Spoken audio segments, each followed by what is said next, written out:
Welcome back. Let's return to the Extinction Rebellion protests which blocked roads outside the printing presses owned by Rupert Murdoch. The News Corp sites in Broxbourne, Hertfordshire and Merseyside produced copies of several national papers. Campaigners said they wanted to prevent titles including The Sun, The Times and the Daily Mail from reaching shops today. We can speak now to Donncha McCarthy, an environmental author and a spokesperson for Extinction Rebellion. Donncha, welcome to you. Thanks for taking the time to speak to us. What's the target of this action? The content of the newspapers and their coverage of climate change, or the owners of the newspapers? We basically want the owners and the senior editors to take the climate change seriously. At the moment, there is rank complacency among the media and among the government. And so we feel that we had to come here today to do a radical, dramatic action to challenge that complacency. The UN said we have to radically cut our carbon emissions by the end of 2020. That's in 5 months' time. And the government, instead of doing that, is investing hundreds of billions of pounds in an old, dirty quantitative easing programme. OK, leaving the government aside, because we're talking about the press and this specific action, and you say that they're not basically taking it seriously.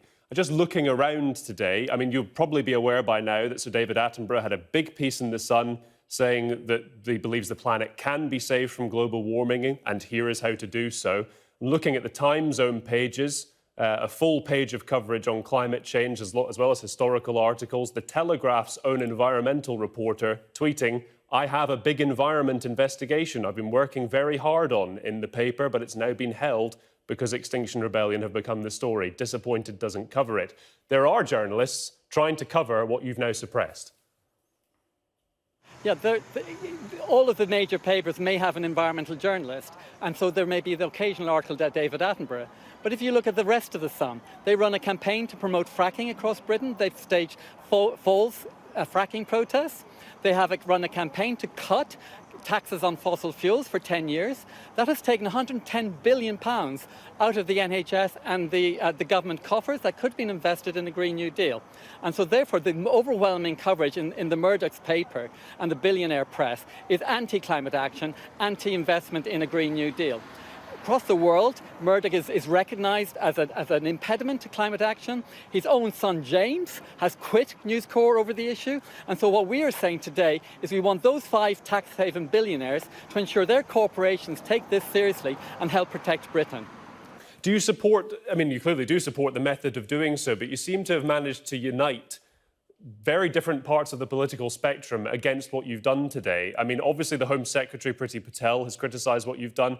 The Labour shadow minister for the culture, media and sport has said a free press is vital for our democracy. People have the right to read what they want. Stopping them from being distributed and printers from doing their jobs is wrong. Even the leader, one of the leaders of Reporters Without Borders, the international NGO for press freedom, has said this is a clear danger in reducing media plurality and restricting access to information. I mean, you're managing to garner a lot of criticism from people whose support you need.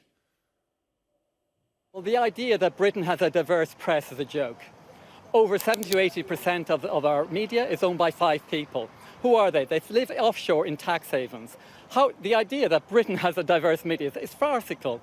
Every single election for the last 45 years has been the Prime Minister has been backed by Rupert Murdoch. But what you've done today has reduced that diversity. What you've done today has reduced that diversity even further in terms of the choice people have today on their newsstand.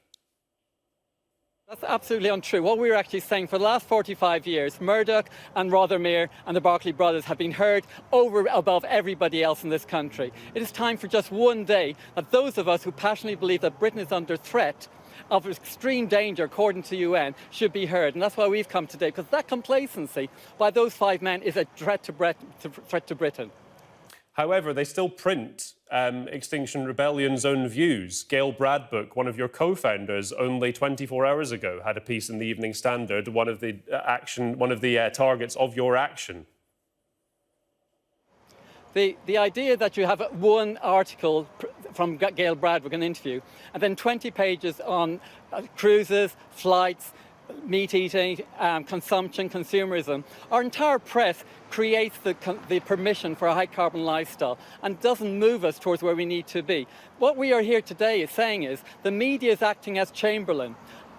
delaying action to 2050. And what we need is a Churchillian action to Britain and the natural world. We've lost 83% of nature, and the government has announced a planning system that will destroy more of nature.